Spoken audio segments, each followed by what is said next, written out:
A black woman steps out of a taxi in Savannah's historic district, her white winter coat barely hiding the bouquet in her hands and a marriage license still warm from the courthouse. The taxi driver leaned out his window, a man in his 50s, with a Georgia drawl that stretched words like taffy. "Merry Christmas, ma'am," he said with a smile, his eyes flicking to the bouquet before he reached for the meter. Naomi Carter slipped him a bill that covered the fare and then some. "Keep the change," she murmured. "Well now, aren't you a blessing?" he replied, tipping his cap, before easing the taxi into the slow crawl of traffic heading toward the riverfront holiday market. She watched the red taillights blur in the fading light, the air rich with the smell of roasted chestnuts, and the faint notes of carolers warming up somewhere nearby. Her grandmother's last words echoed in her mind. "Baby, your gift will be tested when your heart's on the line." Naomi's grip on the bouquet tightened. That heart was already on the line in more ways than one. The December air bit at her cheeks as she turned toward the looming iron gates ahead. Spanish moss swayed from the branches of ancient oaks, their shadows stretched thin by the glow of flickering Christmas lights strung along the fence. Beyond the gates, the Whitmore estate rose out of the twilight like a painting grand, timeless, and just a little intimidating. The cold coastal breeze carried hints of pine and the wood smoke from the great house's chimneys, and somewhere under it all, a faint tang of the sea. She took a slow breath and stepped forward, her boots crunching on the gravel drive. With every step, the weight of the paper in her coat pocket pressed harder against her proof of a marriage that had happened only hours ago in a quiet courthouse office with no witnesses but a tired clerk and a solemn minister.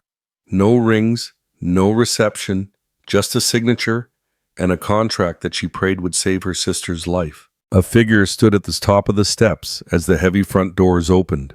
Margaret Whitmore was everything Naomi had expected. Tall, impeccably dressed in a charcoal wool coat and pearls, her posture as straight as the columns framing the entry. Her hair was a perfect silver twist, her expression polite but glacial. So Margaret said, her voice clipped, "This is the bride. A simple ceremony, I understand." Naomi kept her shoulders square. It was what we both agreed on. Margaret's gaze flicked over Naomi's coat, the bouquet, and down to the scuffed toes of her boots before returning to her eyes. "I suppose it will do? Please come in. We've a schedule to keep." The entryway opened into a grand hall, the marble floors gleaming under the soft golden light of crystal sconces. Garlands of fresh pine draped the banisters dotted with red ribbons and white lights. Naomi tried to take it in the warmth of the place, in stark contrast to the woman standing beside her. Before she could say anything, another voice cut through the quiet. "Well now, look who's come to join the Whitmore Christmas Circus." Daniel Whitmore descended the staircase with an easy stride, his grin both charming and sharp. He was younger than Margaret by decades, his suit perfectly tailored, and his eyes holding that glint Naomi had learned to be wary of, interest mixed with calculation. "Daniel," Margaret said in a tone that was part reprimand, part warning, "what I'm welcoming the new Mrs. Whitmore." His gaze lingered on Naomi for a moment longer than was comfortable. "We don't often get surprises around here." Naomi met his eyes evenly. "Guess it's your lucky day then." He chuckled low in his throat before turning toward the dining room. "Enjoy the tour, cousin. Mother keeps the east wing locked, but everything else is fair game." A tall, lean man in a black suit appeared beside Naomi. "Mr. Harris, ma'am," he said with a polite nod. "If you'll follow me, I'll show you to your room." His voice was even, his demeanor reserved, the kind of man who'd learned to keep his thoughts to himself. They passed through halls lined with oil portraits of stern-faced ancestors, their painted eyes seeming to track Naomi's every step. The air smelled faintly of cinnamon, like someone had been baking earlier in the day, blending with the evergreen garlands along the walls. Halfway down one corridor, Naomi's eyes caught on a heavy wooden door with an intricate brass lock. It was different from the others, older, more solid, and colder somehow, as though it held back the chill from another season entirely. "That's the East Wing," Mr. Harris said, without looking at her. "Family only." "I am family," Naomi said quietly. His lips pressed into the barest line. "This way, ma'am." The guest room was elegant but impersonal, high ceilings, a four-poster bed, a fire crackling in the hearth. The windows overlooked the gardens where white lights traced the bare branches of magnolia trees. When the door closed behind him, Naomi set her bouquet on the dresser and slipped the small red herb pouch from beneath her coat. It was worn from years of her grandmother's touch, the embroidery fraying at the edges, the scent of sage and lavender rising as she held it close. She sat on the edge of the bed and closed her eyes. "Hold on, Layla," she whispered into the quiet. "I'm here. I'll do whatever it takes." The fire popped softly in the hearth. Somewhere beyond the walls, the house sighed, like an old ship shifting in the tide. She thought of her grandmother's warning again, and of the man upstairs whose name was now on her marriage license, whose life was hanging by a thread she wasn't sure she could catch. Margaret appeared in the doorway without knocking. "Savannah's seen many storms, dear. Let's hope you can weather this one." She let the words linger in the air before stepping back into the hall. The door closed, and Naomi was left with the faint scent of Margaret's perfume and a prickle at the back of her neck. She started to stand, but froze. From somewhere above her, through the floorboards and walls, came a deep cough, low, ragged, and followed by a sudden, heavy silence. Naomi stood in the middle of the room, the sound of that cough still vibrating in her chest. It hadn't been just an idle clearing of the throat. It had been deep-labored, as if it cost the person something to get the air out. Then nothing. That stillness was worse. It was the kind of silence that settled after a candle went out, when the darkness felt heavier for having known the light. She moved to the window, trying to shake off the chill. Outside, the gardens glowed faintly under the white Christmas lights, the magnolias bare-limbed and silver in the moonlight. The cold breeze rattled the glass slightly, and she could smell the tang of the ocean drifting up from somewhere beyond the trees. In the distance, she could just make out the sound of carolers on the street outside the estate walls, their voices weaving through "O Holy Night." Naomi reached for her coat and slipped it off, draping it over the armchair near the hearth. She needed to breathe to shake the courthouse air from her lungs and the sting of Margaret's welcome from her skin. She knelt by her suitcase and unzipped it, taking out the framed photo of Layla, propping it on the nightstand where she could see her sister's smile. Layla's eyes always carried mischief, even through the tiredness of her illness. The pouch of herbs lay on the bed beside her. She brushed her fingers over the embroidery, feeling the raised stitches like the lines on a palm. Her grandmother's blessing was still in those threads. Naomi wasn't sure if the pouch had any power on its own, or if it simply reminded her to stay grounded, but either way, she needed it close. She tucked it under the pillow. A soft knock interrupted her thoughts. She opened the door to find Mr. Harris holding a small tray. "Tea, ma'am? Figured you might like something warm before supper." The steam carried a mix of chamomile and cinnamon. "Thank you," she said, and meant it. He gave her a polite nod, his gaze sliding past her into the room. "If you need anything, ring that bell by the mantel." She hesitated. "That cough I heard, was that—" His expression stayed neutral. "The master is resting, that's all." He stepped back before she could ask more. Naomi carried the tray to the table by the window and sat with the cup in her hands. The tea's heat seeped into her fingers. She tried to picture L.S. Whitmore, or her husband now, in some upstairs room, struggling to breathe while the family downstairs decided whether she was worthy of being here. Her phone buzzed on the table. It was a message from the hospital. "Layla's number's holding steady today. Keep us posted on transplant." Naomi let out a breath she hadn't realized she was holding. The whole reason she was here, the reason she'd agreed to this arrangement, was for Layla. Elias's family had promised to cover the transplant and the aftercare if Naomi married him and stayed through Christmas. The door to the hallway creaked, and Naomi heard voices. Daniel's laughter rolled closer, smooth and self-assured. "You can't honestly think she's here for love, Mother?" he said, his words carrying down the corridor. Margaret's reply was quieter but edged in steel. "I think she's here because she's desperate, which means she might be exactly what we need." Naomi held her breath until their footsteps faded. The words didn't surprise her, but hearing them confirmed what she'd suspected. They saw her as a transaction, not a person. A few minutes later, Mr. Harris returned, knocking just once before pushing the door open. "Mrs. Whitmore, The family will be dining in about an hour. Supper's formal here, coat or dress, please. I'll return to escort you down." She thanked him, closing the door again. She pulled out a simple black dress from her suitcase, smoothing it over the bedspread. It was plain but fit well, and she paired it with a gold pendant her grandmother had given her at 18. It had been blessed, she remembered, though she'd never been told exactly what for. As she dressed, she thought again of the locked east wing door. Family only, he'd said. If she was married to Elias, didn't that make her family? There was something there, and Daniel's offhand warning about the Christmas circus echoed in her mind. By the time Mr. Harris returned, Naomi was ready. He offered his arm, with old-fashioned courtesy, leading her through the halls. The flicker of candlelight on the garlands made the shadows seem deeper. They passed the east wing door again, and Naomi's gaze lingered. She thought she saw a faint line of light beneath it, though it might have been her imagination.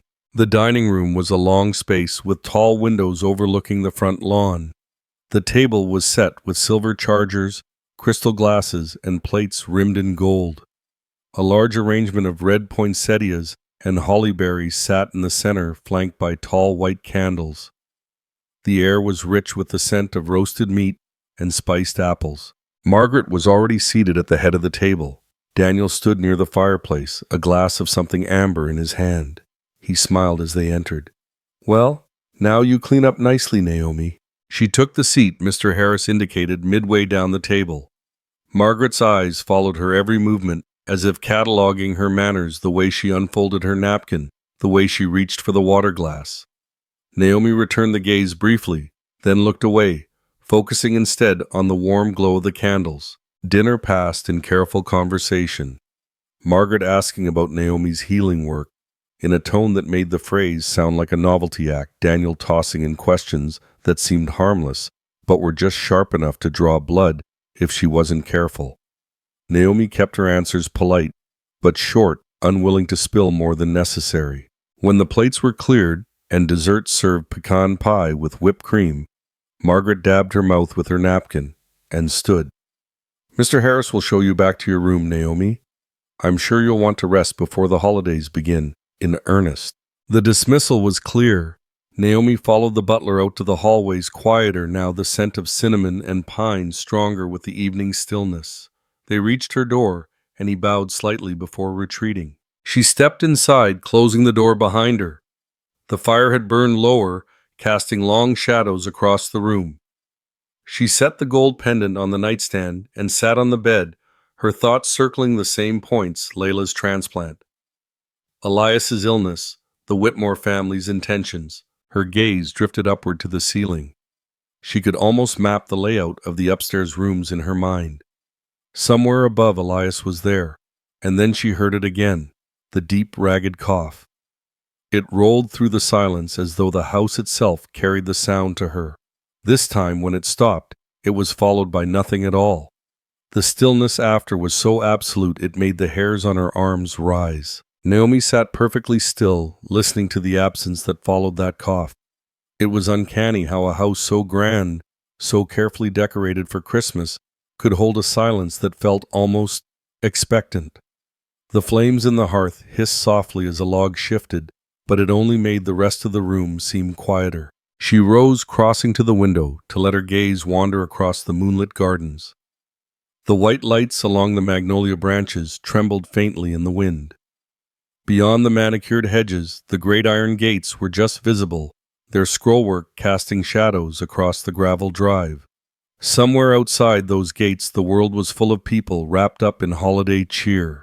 Here inside these walls, the air felt thick, heavy with things unsaid. Naomi's eyes shifted to the nightstand, to Layla's photograph. She touched the frame lightly with her fingertips, as though drawing strength through the glass. The thought of her sister's pale face in that hospital bed was enough to tighten her resolve. She hadn't come here for the Whitmore's approval or for the grandeur of the estate. She'd come here to keep a promise. She crossed back to the bed and slipped her hand under the pillow, finding the herb pouch. The familiar texture grounded her.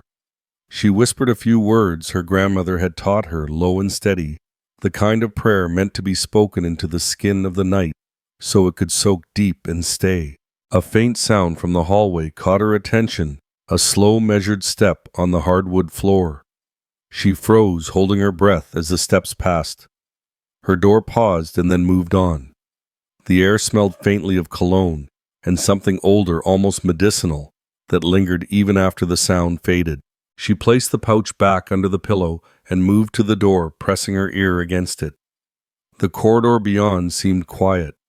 Now the faint tick of a grandfather clock, somewhere below the only sound.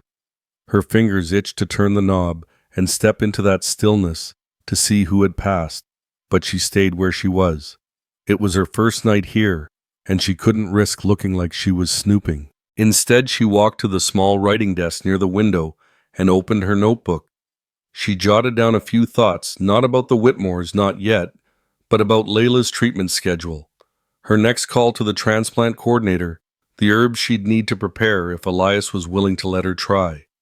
It steadied her, giving her mind something practical to hold on to. When she finally set the pen down, the room felt warmer, calmer. She poured herself the last of the tea Mr. Harris had brought and took it to the chair near the fire.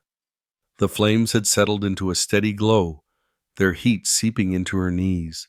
But then the cough came again. It was closer this time, more raw, followed by a dragging inhale that made her own lungs ache in sympathy. She set the cup down quickly, leaning forward to listen. There was a faint scrape, as if a chair had been pushed back upstairs, and then a sound like footsteps, slow, deliberate, crossing a room. Naomi's pulse quickened. She could picture him up there, Elias, the man she'd married this afternoon, a stranger in every way that mattered, except the signature that now bound them. She wondered what he looked like when he wasn't surrounded by lawyers and doctors, whether his eyes would be sharp with suspicion or softened by exhaustion. She wondered if he'd even want her help. The fire popped again, startling her back into the present. She glanced toward the door, half expecting another knock from Mr. Harris or even Daniel's teasing drawl. Neither came. The house seemed to settle deeper into its own quiet. She decided to prepare for bed, unpinning her hair and letting it fall loose over her shoulders. The mirror above the dresser caught her reflection, the black dress, the bare feet, the tired but determined set of her jaw. She didn't look like someone who belonged in a place like this, but she wasn't here to belong. She was here to do what she had to do. Pulling back the covers, she slid into the bed, the crisp sheets cool against her skin. She left the fire burning low, its light flickering across the ceiling in gentle waves. The herb pouch rested under her pillow. Layla's photograph faced outward on the nightstand, and the gold pendant sat where she could see it if she woke in the night. She closed her eyes, letting the warmth seep into her bones. Somewhere in the distance, she thought she heard the faint hum of the ocean, a reminder that even here, surrounded by walls and whispers, the world beyond kept moving. But just as her breathing began to even out there, it was again the cough. This time it broke off into a ragged gasp, and then breathing. The silence that followed pressed against her ears until she could almost hear her own heartbeat. It was as if the whole house was holding its breath. Naomi turned her head toward the ceiling, straining to catch any sign of movement. The wood above her stayed still. No footsteps, no voices, just that heavy, absolute stillness. She lay there for a long moment, one hand gripping the edge of the blanket, the other resting over the pouch under her pillow. Every instinct told her something wasn't right upstairs. But it was her first night, and she was a guest, or at least that was what she was supposed to be. In the end, she stayed where she was, eyes fixed on the shifting shadows on the ceiling. She listened until the tension in her body eased slightly, until the rhythm of her breathing matched the soft hiss of the fire. Yet even as sleep finally began to creep in, the sound of that cough lingered in her mind, woven into the stillness, like a thread she would have to follow sooner or later. Through a half-open door, Naomi sees him. Elias Whitmore standing by the fire, his tall frame silhouetted against the warm glow, shoulders slightly slumped. For a moment she didn't move. The flicker of the flames lit the sharp line of his jaw, the curve of his neck, as he stared into the hearth. The light made his hair look almost copper in places, though she knew it was just the fire playing tricks. He hadn't noticed her yet. Her hand tightened on the doorframe, that same odd sensation sparking in her palms as it had weeks ago when she first touched his photograph. She'd been at her kitchen table then, Layla's file spread open beside her, the Whitmore's proposal on her phone. She remembered feeling it clearly, a strange heat in her skin that wasn't unpleasant, more like standing in the sun on a cool day. And now, seeing him in the flesh, it stirred again, low and insistent. Naomi gave a gentle knock on the frame. He didn't turn right away. "Come in." His voice was rough, like he'd been speaking too little or coughing too much. Then, with the faintest smile in his tone, "If you're brave enough." The corner of her mouth twitched upward, despite herself. She pushed the door wider and stepped inside. The study smelled of cedar-aged whiskey and something faintly metallic she couldn't quite place. Shelves of leather-bound books lined the walls, broken only by the tall windows on either side of the fireplace. A heavy armchair faced the hearth, its cushion worn in the shape of a man who'd spent too much time sitting. Elias turned toward her. Up close, he was pale in a way that no amount of firelight could disguise. His green eyes were sharp, but there was a weight behind them. Fatigue etched deep enough to make his age seem fluid. She could imagine him 10 years younger, laughing easily. She could imagine him older, leaning on that same fire for warmth. So he said, letting the single word hang, "You're Naomi Carter, my wife." The pause before the last word made it sound more like a question than a fact. "That's what the license says," she replied. A shadow of a smile tugged at his lips. "And they say I'm dying. Guess we both have labels we didn't exactly shop for." Naomi stepped closer, careful to keep her tone even. "I'm here because I might be able to help you." "That's what I hear." He lowered himself into the armchair with a slowness that betrayed effort. His right hand trembled as he reached for the glass of water on the side table. "I've had specialists from New York to Houston. They all have their theories. None of them end with me seeing next Christmas." She watched the way his fingers curled around the glass, the slight tremor in the movement. "I'm not here to replace your doctors. I'm here to see what else can be done." Elias sipped the water, his eyes never leaving hers. "A healer, right? That's what Margaret calls you. Sounds more like a character in a southern ghost story than a medical professional." "I work with what I was taught," she said, "and what I've learned. Sometimes it's about more than the body." He leaned back, studying her. "And you think you can do something for me?" "I think," she said slowly, "that you want to find out." He chuckled low, dry. "Bold. I like that." Naomi crossed the room and held out her hand. "May I?" she asked, nodding toward his armrest. His brow lifted, but he extended his hand. The moment her fingers touched his skin, the warmth in her palms flared stronger this time, shooting up her arms in a way that made her catch her breath. From the flicker in his eyes, she knew he'd felt something too. "What was that?" he asked, pulling his hand back slightly, but not letting go entirely. "You tell me," she replied. He didn't answer right away, only stared at her, as though she'd just shifted the air in the room. Then he let out a slow breath and gestured toward the chair opposite his. "Sit." Naomi sat, tucking her hands into her lap to hide the residual tremor. Outside, faint carols drifted in through the window, voices layered in harmony, a sleigh bell jingling now and then as some carriage passed on the street beyond the gates. "You know," Elias said, "people around here are more likely to believe in Christmas miracles than in whatever it is you're selling. But—" He leaned forward slightly, wincing, as if the motion pulled at something inside him. "I'm willing to let you try." Before Naomi could respond, the door creaked open, and Daniel stepped in his presence, breaking whatever had been building in the space between them. "Sorry to interrupt the honeymoon," Daniel said, a smirk on his lips. "Mother wants me to remind you, Naomi, that the East Wing is off limits. Something about keeping you comfortable where you are." Elias's gaze slid to his cousin. "Always so helpful, Daniel." Daniel shrugged, letting his eyes linger on Naomi a beat too long before stepping back into the hall. "Don't let me stop you from bonding." The door clicked shut behind him. Naomi exhaled slowly. "Is he always like that?" Daniel, Elias said, "is like Savannah weather. You never really know if you should carry an umbrella or sunscreen." He gave her a look that was half amusement, half warning. They sat for a few moments in the soft crackle of the fire, the scent of cedar curling in the air between them. Then Elias said, "Well, Mrs. Whitmore, you passed my first test." She tilted her head, which was not bolting the second you realized, "I'm more than just pale and irritable," he said, a faint smile pulling at his mouth.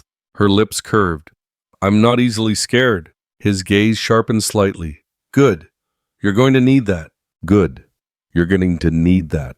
Elias's voice was low, almost conspiratorial, as though the walls themselves might be listening. The firelight caught in his green eyes, sharpening them into something alert despite the weariness that clung to the rest of him. Naomi leaned back slightly, though not in retreat, more to take in the man before her. "You talk like there's a storm coming," she said. He gave a small, dry laugh that ended in a shallow breath, the sound almost a sigh. "Around here, there's always a storm. The trick is knowing whether you're the one standing in the rain or the one holding the umbrella." His right hand twitched, fingers curling briefly, as if to hide the tremor. The scent of cedar from the fireplace mingled with a faint trace of whiskey that clung to the room, the kind of aroma that seeped into leather and paper over decades. Outside, the muffled sound of carolers drifted in again, their voices blurred by the glass, but warm in tone. Sleigh bells chimed, once fading into the night. Naomi's gaze dropped to Elias's home. Without thinking, she rose and moved toward him. "You should sit back. That chair's not meant for leaning forward like that for long." He arched a brow, but there was a flicker of curiosity in his expression. "And you're the expert in chairs now, too?" She didn't answer, just offered her hand. After a moment's hesitation, he took it. The instant their palms met, the warmth surged again, not just in her skin, but deeper, like a slow current winding through her arms and into her chest. Elias's breath caught, and for a fraction of a second, his grip tightened. Naomi helped ease him back into the chair, feeling the faint tremor in his arm and the weight of his frame as he settled. His eyes searched hers, and she caught a flash of something, recognition perhaps, or just the awareness of a shared moment neither could explain. "You have a steady grip," he said finally. "It's part of the work," she replied. "You can't help someone if you're shaking more than they are." That coaxed a faint smile from him, one corner of his mouth lifting. "And yet for someone steady, you've got a heartbeat. I can almost hear from here." Naomi felt heat rise in her cheeks but didn't look away. "Maybe you bring out the best in me, or the worst." He studied her for a beat, then reached for the glass of water again. His hand wavered slightly before he steadied it against the armrest. "I'm not in the habit of letting strangers take my pulse through my hand, Mrs. Whitmore." "You're not a stranger to me," she said softly. Elias stilled his gaze, sharpening. "And why is that?" Naomi hesitated, weighing the truth. "When I first saw your photograph, I felt something. In my hands, in my chest. Like I already knew what your voice would sound like. It doesn't happen often, but when it does, I pay attention." The fire popped, sending a brief spray of sparks upward. Elias's eyes didn't leave hers. "You felt it again just now." It wasn't a question, but she nodded anyway. "Yes." He set the glass down, leaning forward despite the earlier protest in his movements. "You felt that too, didn't you?" The words were barely above a whisper, but they carried across the space between them, as if the rest of the room had fallen away. Naomi opened her mouth to answer, but the creak of the door broke the spell. Daniel's head appeared around the edge, his usual smirk firmly in place. "Mother's asking for you, Elias. Something about tomorrow's dinner arrangements." Elias didn't turn. "Tell her I'm occupied."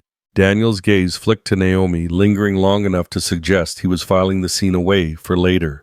"Suit yourself, but don't let her wait too long. Margaret doesn't like being second." He withdrew, the door closing with deliberate slowness. Elias leaned back, exhaling, as though the interruption had cost him something. "He has a talent for arriving at the wrong moment," he muttered. Naomi rose, smoothing her coat. "Maybe it's a family skill." That drew another brief, tired smile. "You're getting the hang of us already." As she reached the doorway, Elias's voice followed her.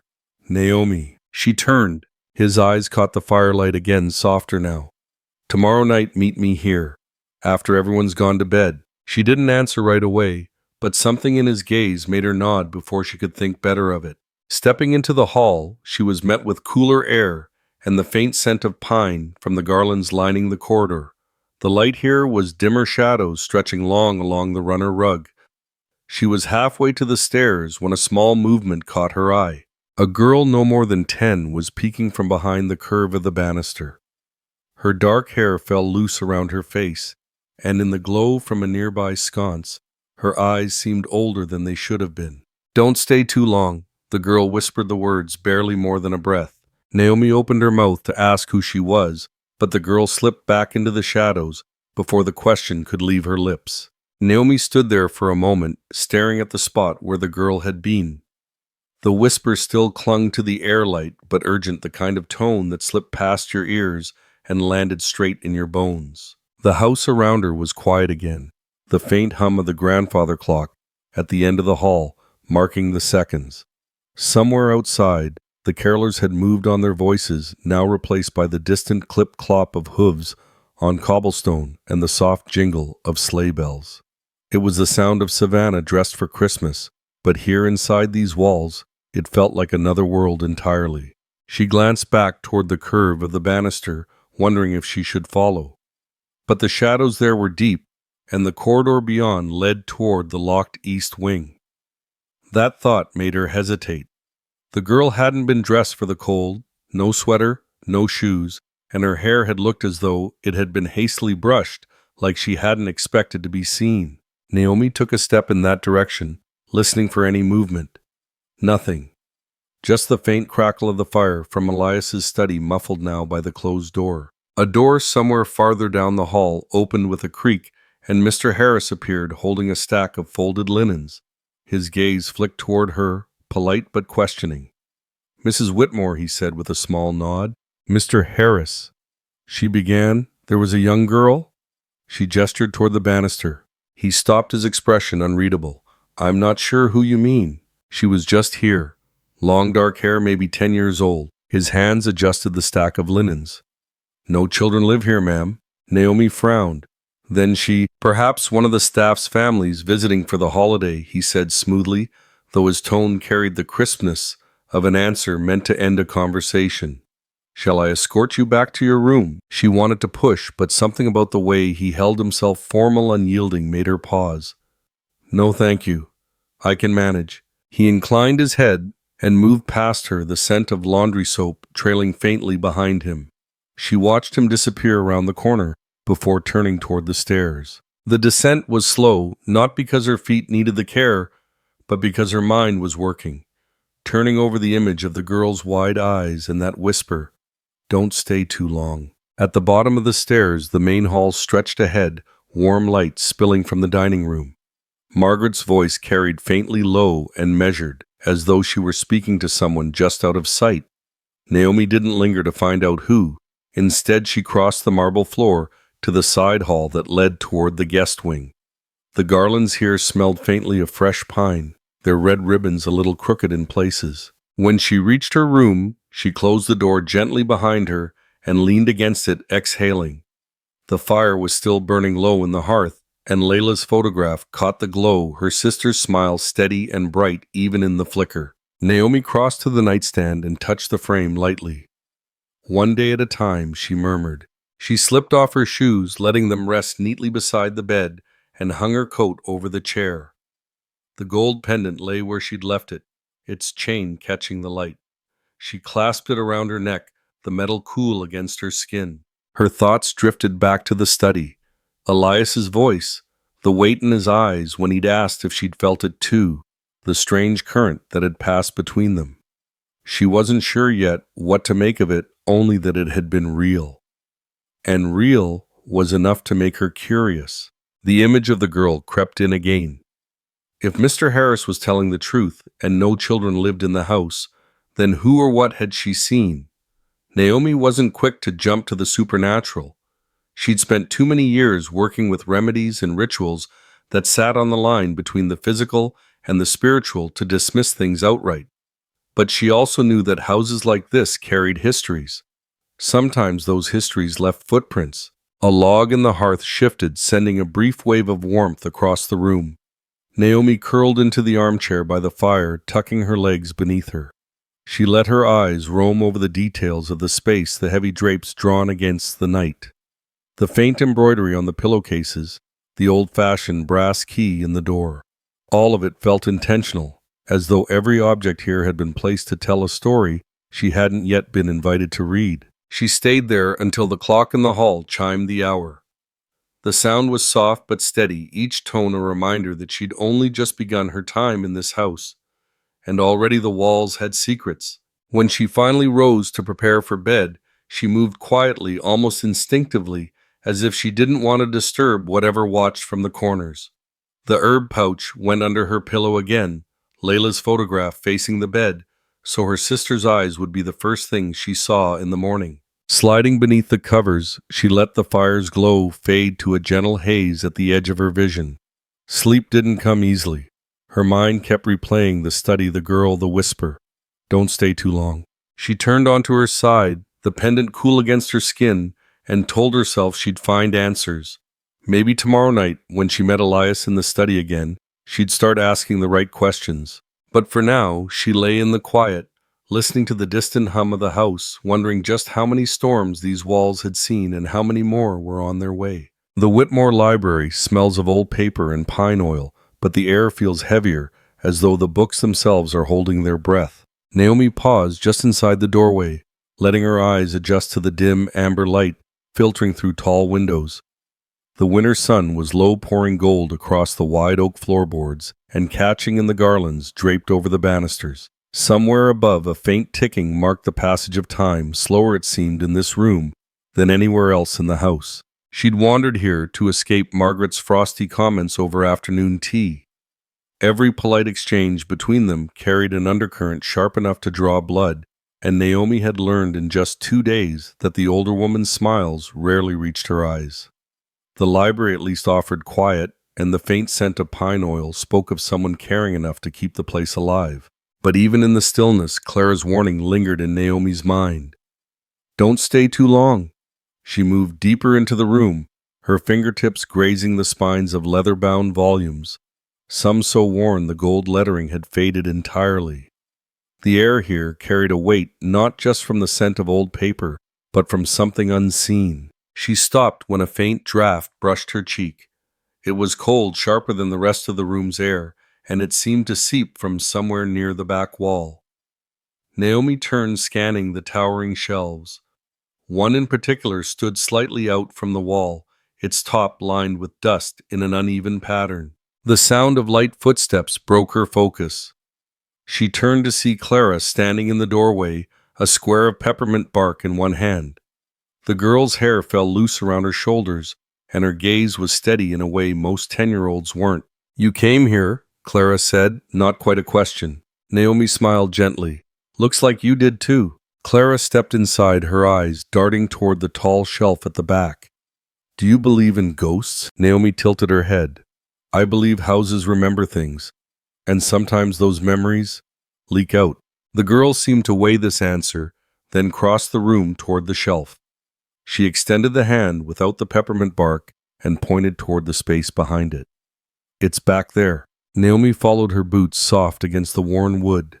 Up close she could see it, an almost invisible seam where the shelf met the wall. Clara pressed her palm flat against one side, and with a muted click, the panel shifted. A narrow gap opened, releasing a stronger draft, along with the faint smell of dust and cedar. Inside was a shallow recess just big enough to hold a single object, a small leather-bound book, the cover worn soft with age. The name stamped faintly across it made Naomi's breath catch. Celeste Carter. Her fingers closed around the book, the leather cool against her skin. She glanced at Clara. Where did you find this? It was already there, Clara said simply. I thought maybe it was yours. Naomi turned the book over, running her thumb along the edge. Why would you think that? Clara bit into her peppermint bark, chewing thoughtfully. Because the lady in the hall says your name sometimes. A chill crawled up Naomi's spine.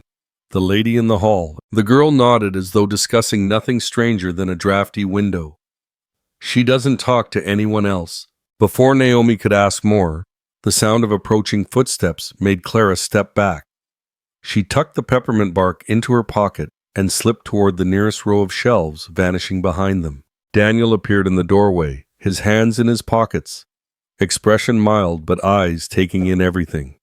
Well, this is cozy, he said, finding a good read. Okay. Naomi kept the diary close to her side, just looking. He stepped inside the polished leather of his shoes, whispering against the floor. Mother would be delighted. She's been trying to get someone in this family to care about the library for years. His gaze flicked to the gap behind the shelf, then back to her face.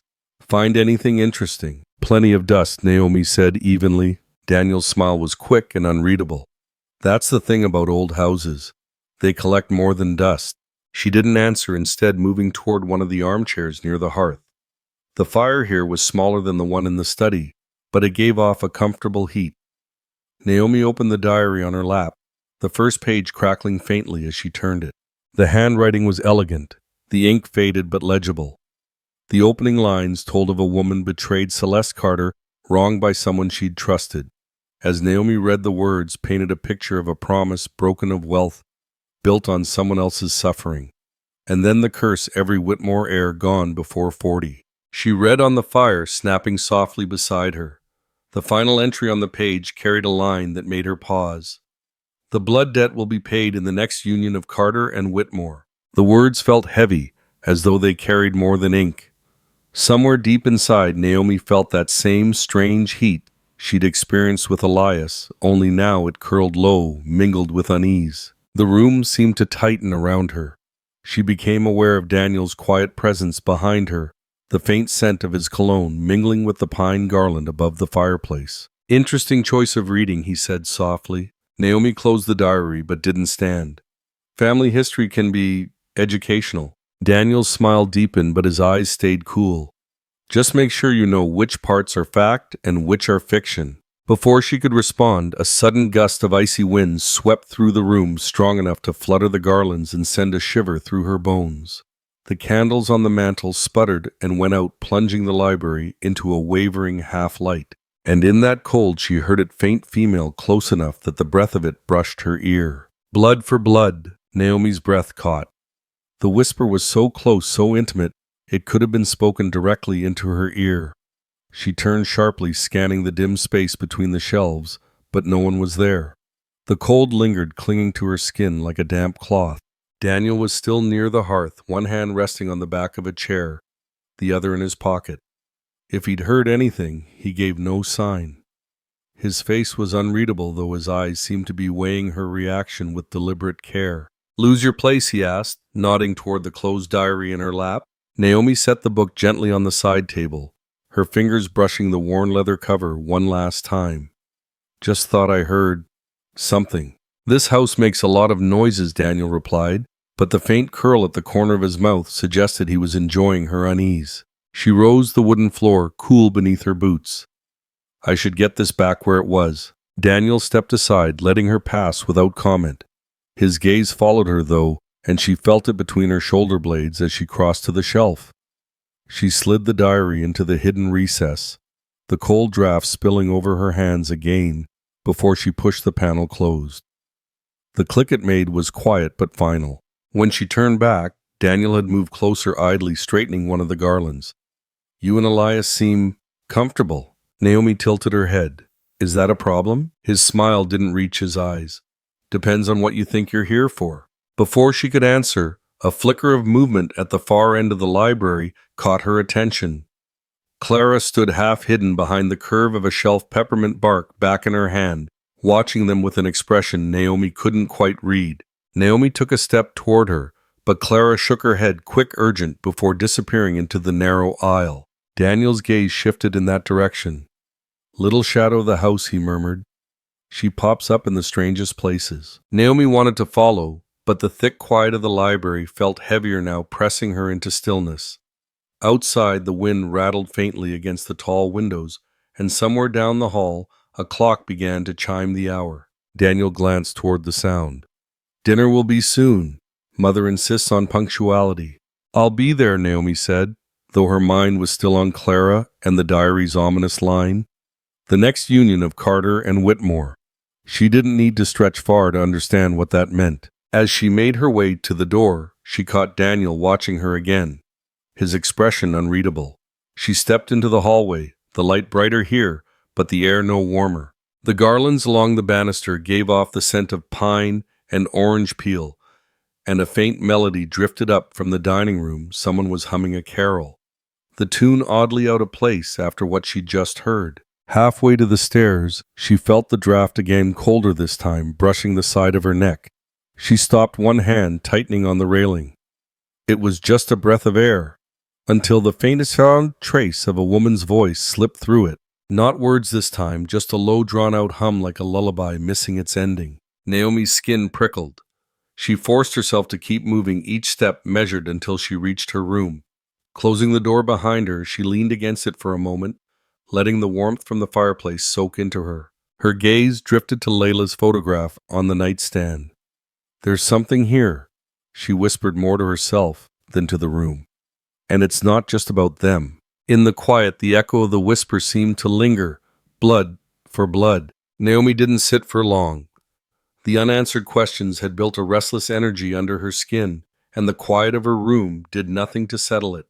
She pulled her sweater tighter and stepped back into the hallway, the soft creak of the door hinge sounding louder than it should have. The house was settling into evening. Faint notes of roasted meat and cinnamon drifted from the kitchen. Someone had turned on more of the hallway sconces, giving the garlands a soft golden glow. Naomi moved toward the west corridor where she'd seen Clara slip away earlier. She found the girl in a small reading nook tucked beneath the grand staircase legs, folded under her on a worn velvet cushion. A half-eaten square of peppermint bark rested on the open page of a book far too advanced for her age. Clara looked up when Naomi approached, but didn't speak. Naomi crouched to meet her eyes. "Clara, about earlier, the lady you mentioned, in the hall. Who is she?" Clara's gaze flicked toward the landing above them, as if checking to see if anyone was listening. "She's always been here. Longer than me. Longer than Elias or Daniel. She doesn't like visitors." Naomi studied the girl's face. There was no trace of mischief or storytelling there, just quiet certainty. "Has she ever hurt you?" A quick shake of the head. "She talks sometimes, or sings. But she's waiting for something." Clara's voice lowered. "She's waiting for you." The words settled like a weight in Naomi's stomach.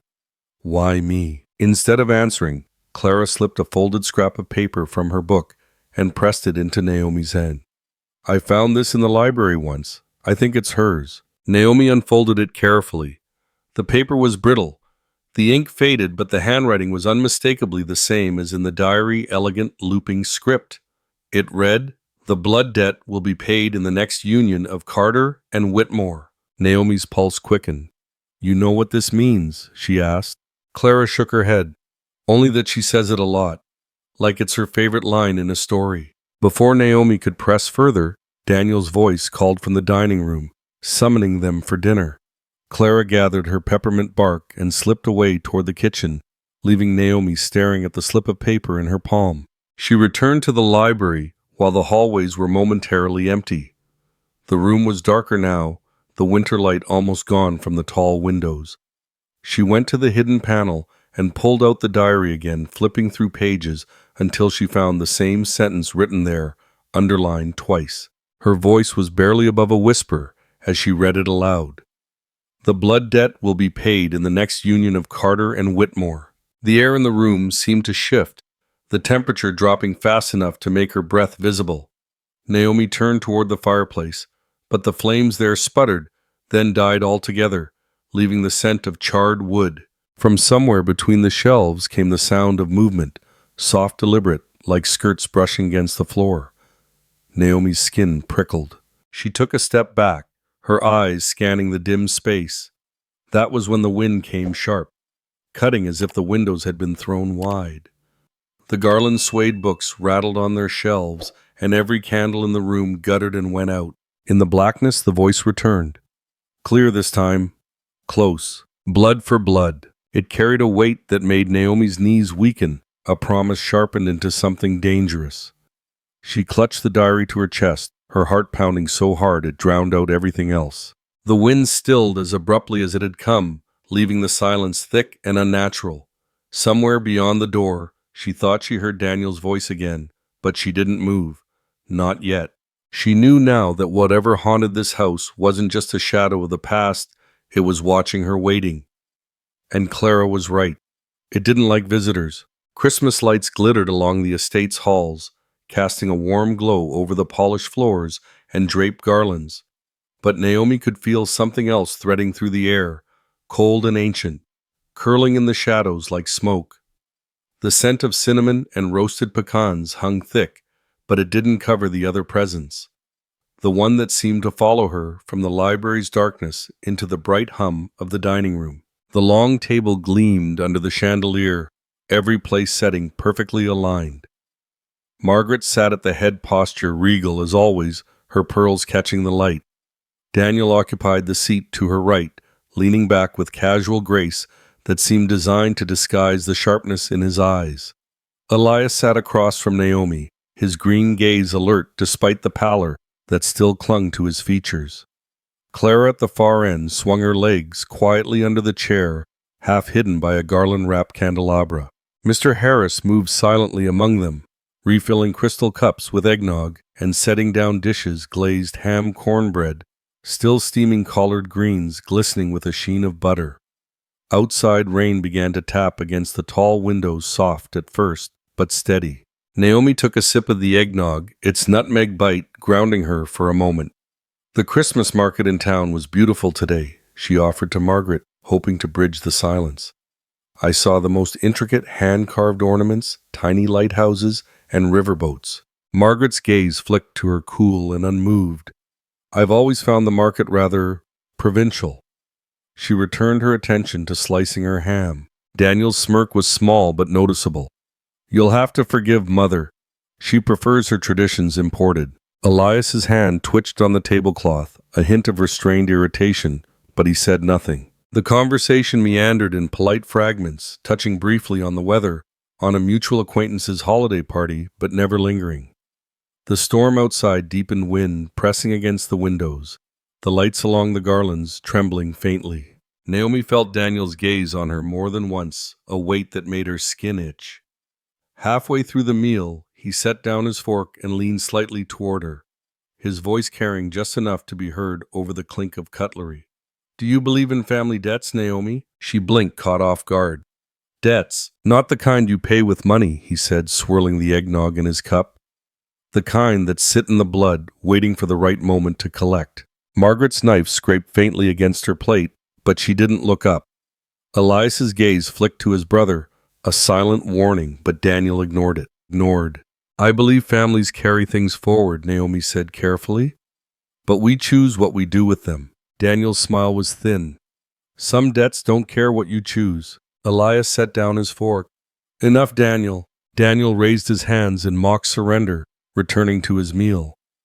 Naomi forced herself to focus on the pecan pie, as it was served, the rich sweet scent filling the air. But Daniel's words coiled in her mind like the draft in the library. When dinner ended, the family dispersed in their usual pattern. Margaret to the parlor for coffee, Clara to her corner with a book, Elias excusing himself with a murmured word to Naomi. She lingered in the hall, watching the last of the candles flicker against the garlands, when Daniel's voice came from behind her. Walk with me. She hesitated, but followed him toward a side corridor lined with portraits. The air here was cooler shadows pooling in the corners. You're here for more than healing, he said once they were alone. You know that now. Naomi crossed her arms. I'm here because Elias's family asked for my help. He stepped closer, his tone softening, but losing none of its weight. My family brought you here to finish something that started long before either of us was born. You're not just a healer, Naomi. You're the key to an old pact, a blood pact. Carter and Whitmore joined again to end the curse. Her stomach tightened. End it, by ending Elias. Daniel's eyes didn't waver. Blood for blood. That's the bargain. If you don't know it yet, you will. She shook her head. You're lying. I'm warning you, he said, the faintest note of something almost like pity in his voice. And warnings aren't free. Before she could answer, a small tug at her sleeve made her look down. Clara stood there, eyes wide, but determined. In her palm lay a small brass key, old and warm from her touch. It opens the oldest room, she whispered. You'll need it tonight. Naomi closed her fingers around the key, the metal cool against her skin despite Clara's warmth. She looked up, but Daniel was already walking away, his hands clasped behind his back. Later in the dim light of the east wing, Elias found her. His hair was slightly mussed, as if he'd been running his hands through it, and there was a shadow in his expression she hadn't seen before. "I need to tell you something," he said quietly. "For the past week, I've been dreaming of a woman. 19th century dress, dark eyes calling my name. Every night she's closer." Naomi's heart thudded. "Celeste." He nodded slowly.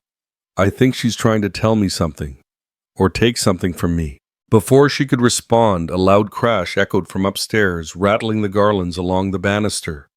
The sound was followed by a voice deep yet undeniably female calling Naomi's name. Naomi froze at the bottom of the staircase, the sound of her name still echoing faintly above. Elias's head turned sharply toward the second floor, his jaw tight. For a moment, neither of them moved, the only sound the soft hiss of wind and rain pushing against the windows. Then Elias reached for the banister. "Stay behind me," he said, his voice low but steady. They climbed slowly, each step groaning underfoot, as if protesting their weight. The garlands here had shifted, their red ribbons fluttering with drafts from somewhere unseen. Naomi's hand tightened around the small brass key Clara had given her. It felt heavier now, as if it knew it was close to its lock. At the top of the stairs, the hall stretched in two directions. One toward the guest wing, where Naomi's room was, the other toward the older part of the house she hadn't yet explored.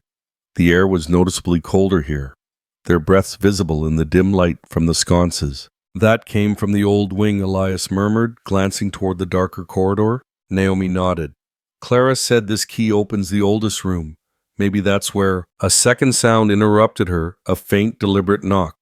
3 slow taps, wood against wood, coming from deep within the shadowed hall.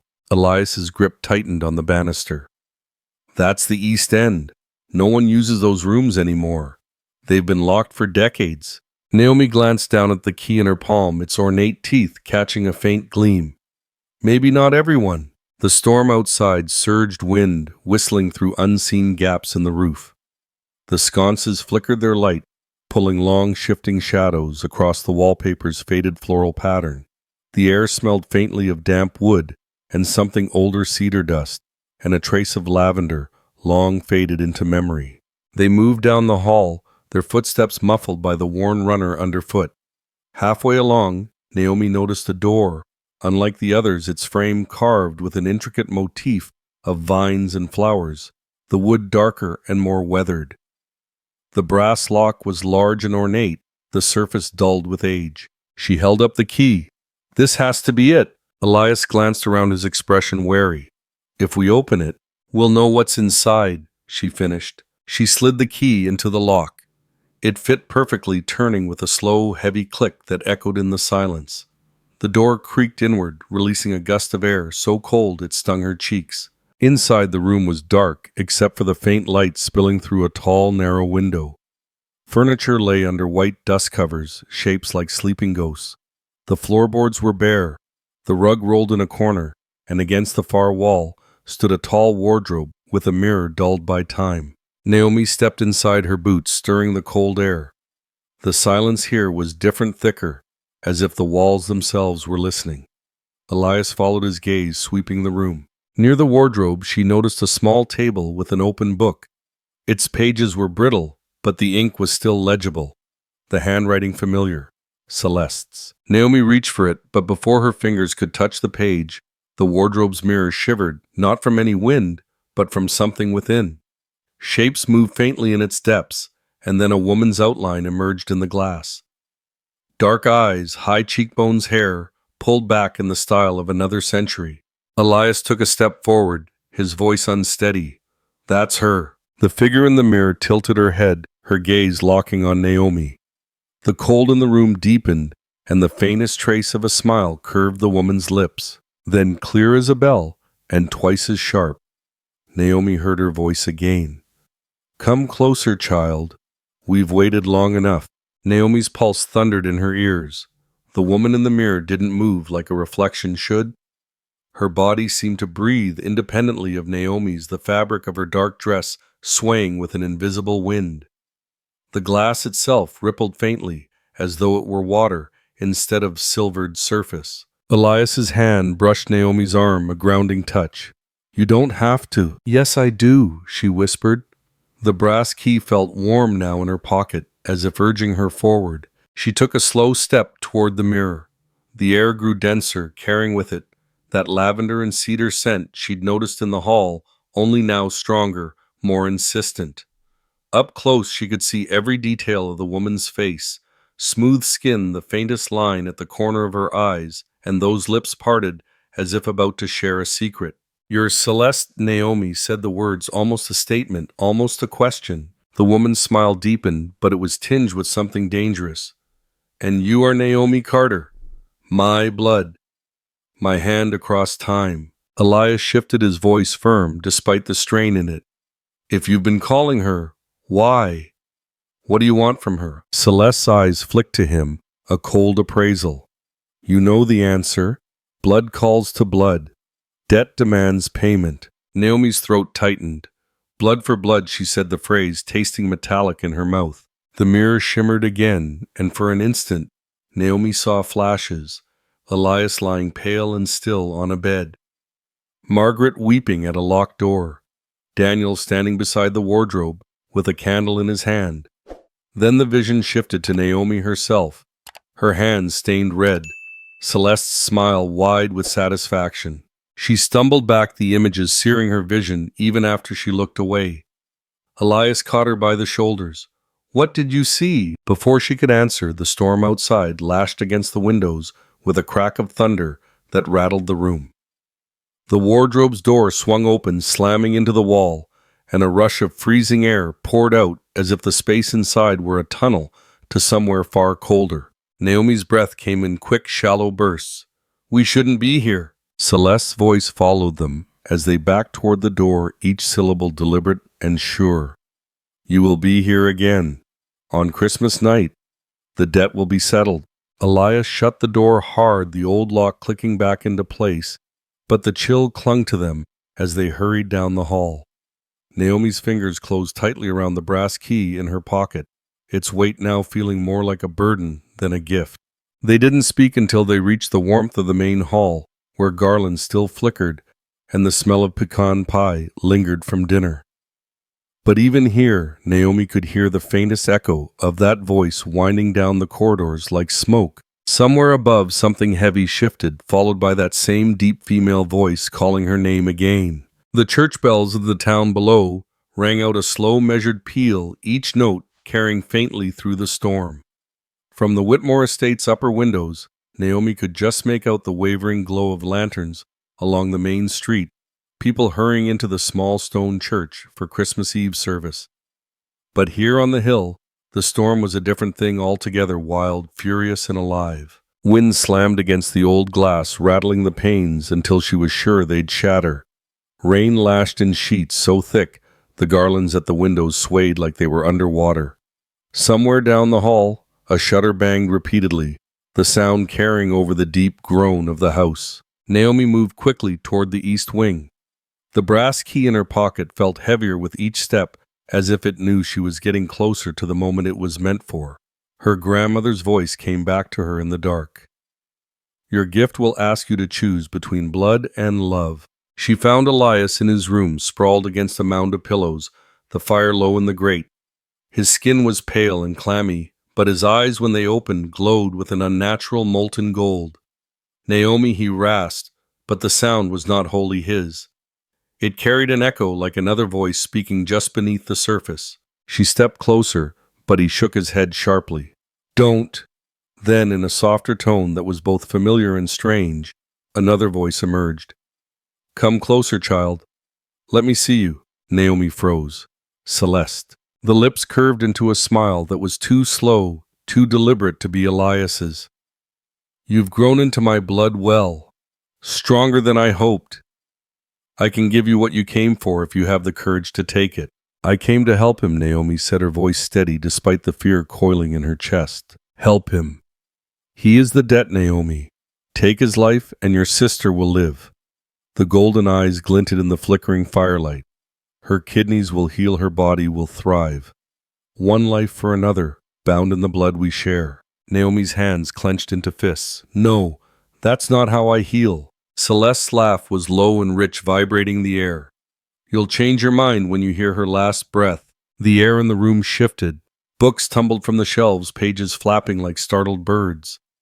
The curtains lashed against their rods, and the heavy chair by the hearth scraped across the floor without a hand touching it.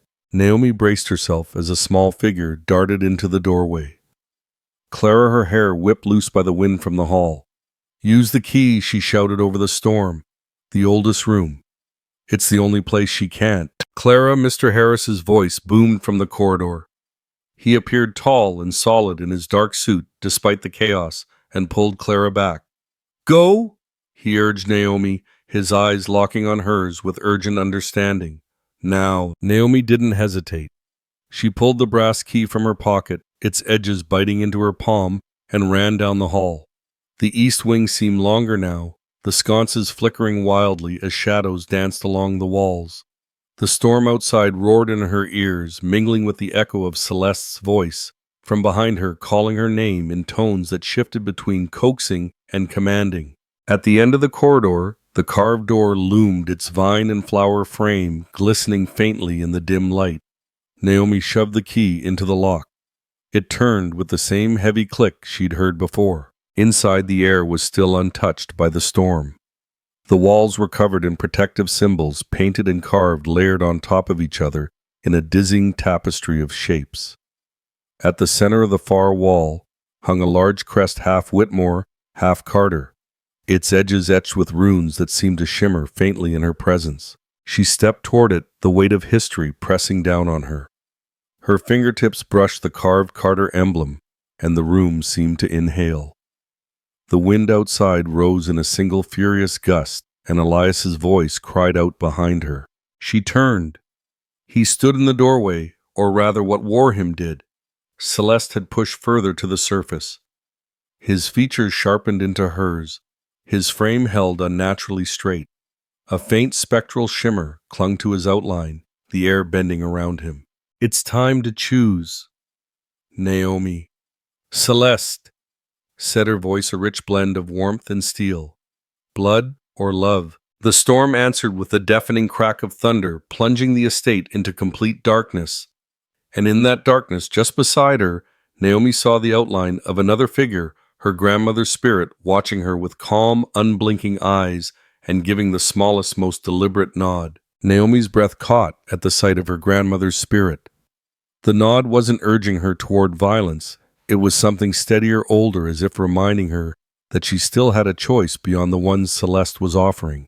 The darkness in the room was absolute, broken only when a flash of lightning illuminated the space in the stark silver.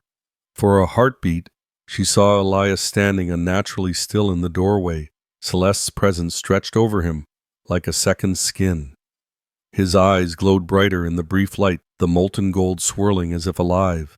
Then the light vanished, and the storm's roar pressed in again. You can't keep her from me. Celeste's voice purred through Elias, her tone dripping with the mockery of someone who had already won. The pact was made before either of us drew breath. Naomi's grandmother stepped closer, her form shimmering faintly in the blackness. No words came from her lips, but Naomi felt something brush against her mind, like a memory surfacing unbidden. She saw her grandmother's hands pressing the herb pouch into her own, whispering, Your gift will ask you to choose between blood and love. And then more quietly, But the greatest power isn't in choosing, it's in changing the terms. Naomi's pulse quickened. Change the terms. A sudden gust blasted the door open wider, and Celeste stepped fully into the room, no longer merely borrowing Elias's frame, but pulling herself forward until a shadowy spectral figure hovered beside him. Her outline was sharp against the darkness, her gown whipping in the storm's unseen wind. Elias staggered, catching himself on the doorframe, his chest heaving. Naomi! His own voice now but weak, barely clinging to control. Celeste's head tilted toward him in something like amusement. He's not strong enough to resist me much longer. Spare him the pain, child. End it quickly. One cut, one prayer, and your sister lives. Naomi stepped back toward the crest on the wall, her fingers brushing over its cold surface. She felt a vibration in the wood, a hum beneath her skin, as though the symbols were answering her presence. You keep talking about debt, Naomi said slowly, but all I see is you feeding off the same pain generation after generation. That's not justice, it's just you keeping yourself alive on hate. Celeste's eyes narrowed, but her smile didn't falter. And yet you came here. You stayed. Because deep down you know there's truth in what I offer. Thunder cracked overhead so loud the walls seemed to shudder. Naomi took the moment to press both palms flat against the Carter emblem. Warmth flared under her skin, a golden glow spreading from her hands into the crest seeping along the carved edges of the symbols. Celeste hissed, her form flickering. "What are you doing?" Naomi's voice was steady now, changing the terms. From behind Celeste, Elias pushed forward, his hand grasping the edge of the doorway, as if anchoring himself. "Naomi, don't let her." The golden light from the crest swelled, spilling across the floor in curling patterns that matched the protective runes on the walls. The air grew thicker, charged, and Naomi felt her grandmother's presence beside her, solid, now her hand resting on Naomi's shoulder. The connection between Celeste and Elias faltered. His knees buckled, and he dropped to the floor. Celeste snarled, lunging toward Naomi, but the light surged upward, forming a barrier between them. It rippled like water, forcing Celeste to halt mid-step, her gown's hem dissolving where it touched the glow. Naomi took a breath, her heart hammering. If this curse began with a union, then maybe it ends with one too, but one built on choice, not vengeance. Celeste's expression shifted, surprise flickering in her eyes, quickly buried beneath anger. "You think love can undo what blood demands?" Another flash of lightning lit the room, and Naomi's voice rang clear through the thunder. "I don't think it can. I know it can." The storm outside howled, rattling every window in the east wing as the glow from the crest began to pulse like a heartbeat. The pulsing light from the crest quickened each throb, sending another wave of warmth across the room. It wrapped around Naomi like a shield, threading into her skin until her hands glowed as brightly as the runes on the wall.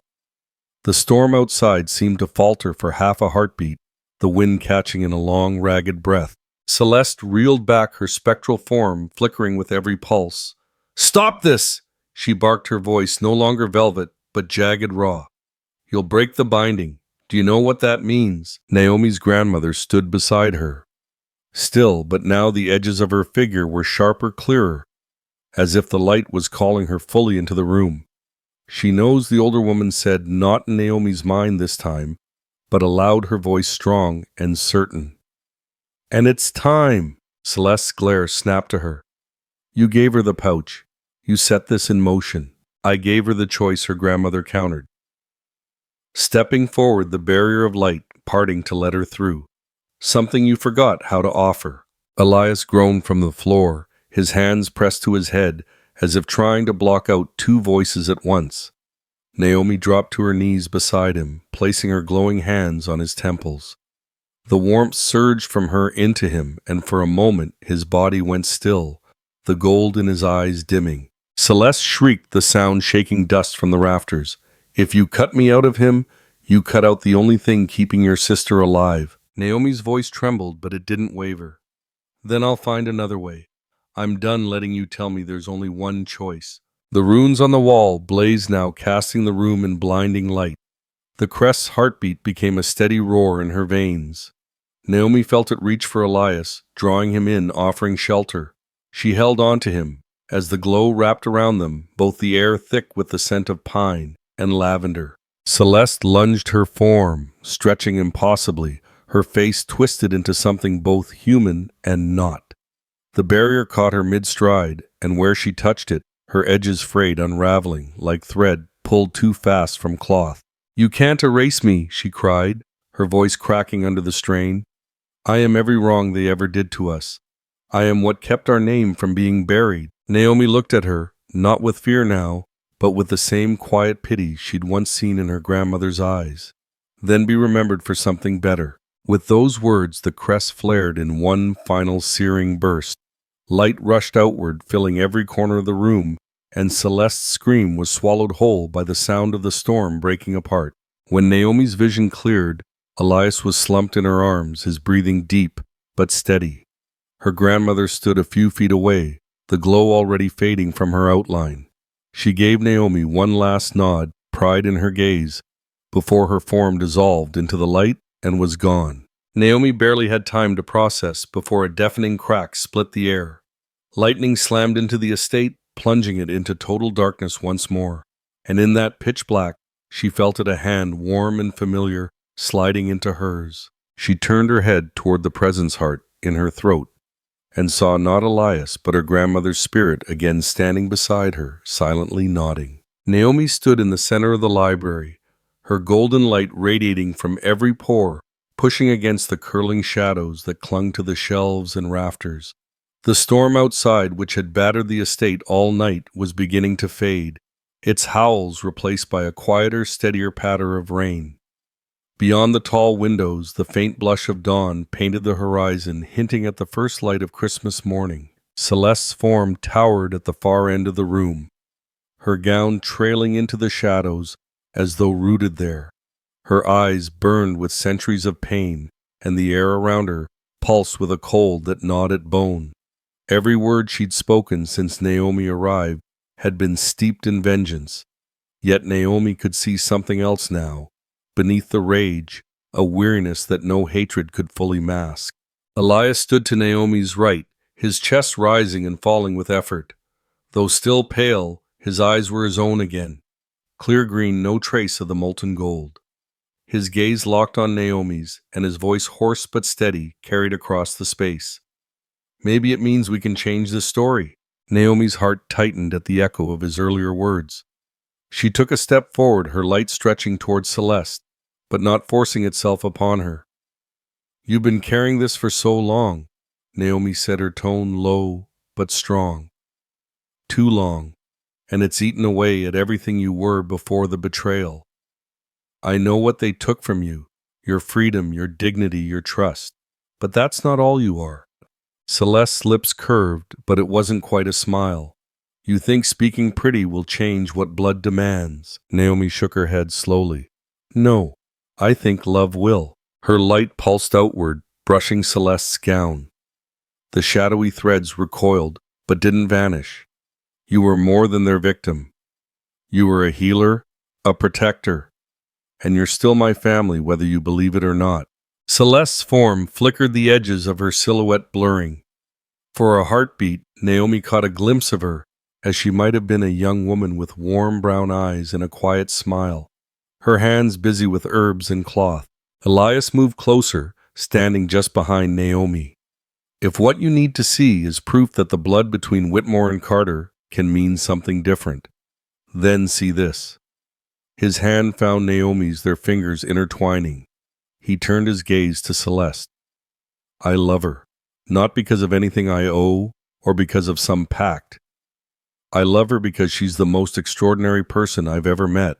The library filled with a sudden surge of light gold from Naomi's silver, from Elias, twining together until it formed a shimmering barrier between them and the shadows. Celeste gasped, the sound more human than Naomi had yet heard from her. The light reached for her not to destroy, but to wrap around her in a slow, encompassing embrace. Her gown's dark folds lightened threads of gold weaving through, as if mending her form from within. The fury in her eyes softened, replaced by something closer to wonder. She looked at Naomi as though truly seeing her for the first time. "You are my blood," she whispered, her voice breaking. "And you are mine," Naomi replied, tears stinging her eyes. The storm outside gave one last groan before silence settled, the rain thinning to a gentle drizzle. The sun's first rays touched the library floor, spilling across the crest above the mantel. Celeste's figure grew fainter with each passing second, her edges blurring into the light. She looked between Naomi and Elias one final time. "Thank you for giving me back what they tried to take." Her voice was barely more than breath, but it carried the weight of 2 centuries. Then, with a soft exhale, she faded completely, leaving only the warm glow of dawn in her place. From the doorway, Margaret stood watching, Her hands were clasped tightly in front of her, but her eyes, usually sharp with judgment, were softened. She stepped forward, stopping just short of Naomi. "Thank you," she said quietly, as though the words were fragile, "for saving my son." Naomi nodded once, not trusting her voice. Elias's grip on her hand tightened in silent acknowledgement, and then he staggered. She caught him just as his knees buckled, easing him into a nearby chair. His breathing was ragged but steady, and when he met her gaze, there was a peace there she had never seen before. "It's gone," he murmured. "I can breathe." Naomi let out a breath of her own, her light dimming at last. The curse was broken. 6 months later, the air was heavy with the scent of magnolia blooms. The Whitmore Carter Healing Center bustled with life patients, and visitors filled the gardens. Children darted between the flower beds, laughter and the hum of conversation rising into the summer air. Naomi and Elias walked side by side along the stone path, pausing often to greet familiar faces.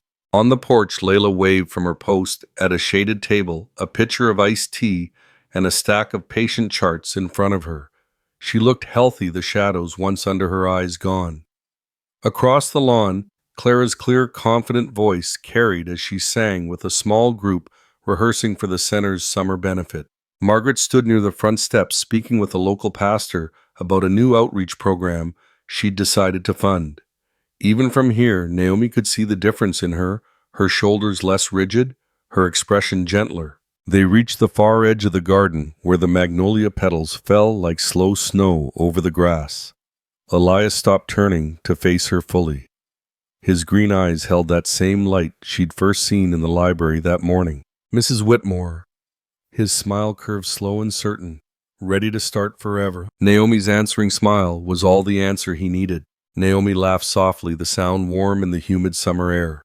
"Forever sounds about right," she said, brushing a fallen magnolia petal from his lapel. They lingered under the sprawling magnolia tree, its broad branches offering shade from the late morning sun. From here, Naomi could see nearly every corner of the healing center grounds. The brick paths wound between vegetable beds and flower gardens dotted with benches, where patients and their families sat talking over lemonade or sweet tea. A group of volunteers was unloading boxes from a pickup truck, fresh linens, books, and supplies for the new community wing. It felt impossible that only 6 months ago the estate had been shrouded in storm and shadow. Now it thrummed with life. Naomi's gaze lingered on the far garden, where Layla was laughing with a young mother. Her sister's cheeks were flushed with health, her eyes bright as she helped set out a basket of homegrown tomatoes. "You gave this place back its heart," Elias said quietly, following Naomi's gaze. Naomi turned toward him. "We gave it back. You opened it to more than just the Whitmores." He smiled, slipping his hand into hers. "It's the only way to make sure what happened here never happens again." They started walking again, passing a shaded porch where Margaret sat with Mr. Harris reviewing a stack of grant applications. Naomi caught the older woman's eye, and to her surprise, Margaret offered a genuine smile. A small thing, but one Naomi understood was hard-earned. Clara bounded up the steps from the side garden, a crown of daisies woven into her hair. "Naomi, Elias, you have to come here as practice for the benefit." Her voice carried the unself-conscious joy of a child who had once been shy and watchful. "We'll be there in a minute," Naomi promised, and Clara dashed off again, her laughter ringing through the courtyard. As they passed the front gates, a pair of tourists paused to read the plaque mounted there, "Whitmore Carter Healing Center, dedicated to the memory of Celeste Carter and all who came before." The gold lettering caught the sunlight, gleaming like it had been there for 100 years instead of only a few months. Naomi's steps slowed, her eyes tracing the name. She thought of Celeste's face in those final moments, how the rage had ebbed, replaced by something gentler. Forgiveness wasn't instant, but it had started there. Elias squeezed her hand. "You thinking about her?" "Always," Naomi admitted. "But it's different now. I don't just feel the weight of what she went through. I feel her hope." They reached the gazebo at the far end of the lawn, where tables were set with pitchers of iced tea lemonade and plates of pecan cookies. Elias poured them each a glass, the ice clinking softly, and they settled into the cushioned bench that looked out over the gardens. "You know," Elias said, watching the sunlight catch the rim of his glass, "I used to think the Whitmore name was something I had to carry alone, like it was my job to bear all the history, all the guilt.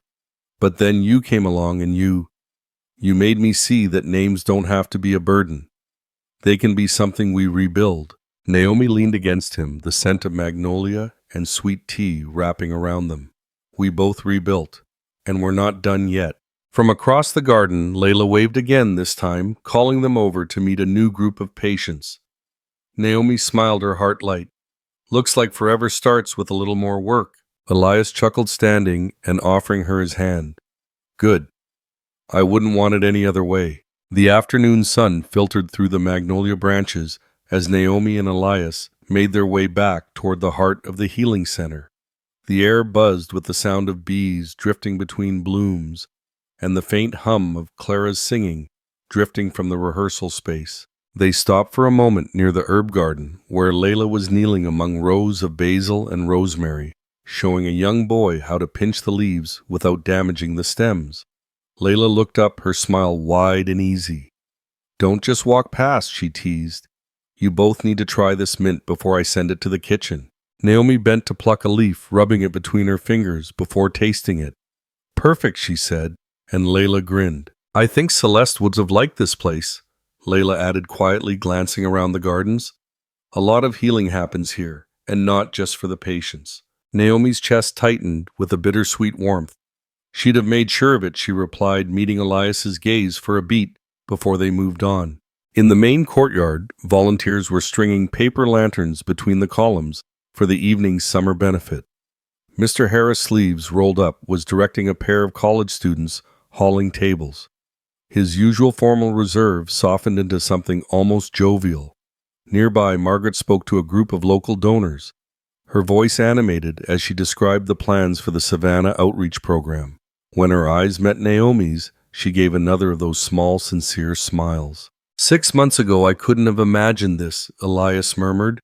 "It's not just that the curse is gone. It's like the whole house finally exhaled." They wandered into the library, the same place where dawn had broken on Christmas morning when everything had changed. The tall windows glowed with the warm gold of late afternoon, the storm-scoured air beyond them crisp and blue. The crest above the mantel gleamed in the light, its Carter and Whitmore halves perfectly balanced. Naomi traced the edge of the carving with her fingertips. "It feels different in here now," she said softly. Elias joined her, slipping an arm around her waist. "That's because it's ours now. No shadows, no bargains. Just history we get to write together." Outside, Clara's voice rose clear and confident as the rehearsal reached its final chorus. The music spilled through the open windows, mingling with the scent of cut grass and summer blossoms. Elias turned to her fully, his expression open and sure. "Mrs. Whitmore, ready to start forever?" Naomi's answering smile came without hesitation. "I've been ready since the day you stopped running from me." They stepped out into the courtyard together, the lanterns swaying gently overhead. All around them, the healing center buzzed with life laughter music, the quiet work of people mending what had once been broken. The magnolia blooms stirred in the evening breeze, and for the first time in generations, the Whitmore estate stood entirely in the light. On that quiet Christmas morning, the storm finally gave way to light, and the house that once echoed with shadows now brimmed with laughter and promise. Naomi's courage had shown that healing doesn't always come from breaking chains. It can come from holding out a hand, even to those who have caused the deepest wounds. Kindness freely given has a way of circling back to us, mending what we never thought could be whole. Like a lamp glowing in a window on a winter's night, even the smallest act of compassion can guide someone home. And perhaps today is the perfect day to let that light shine for someone who needs it.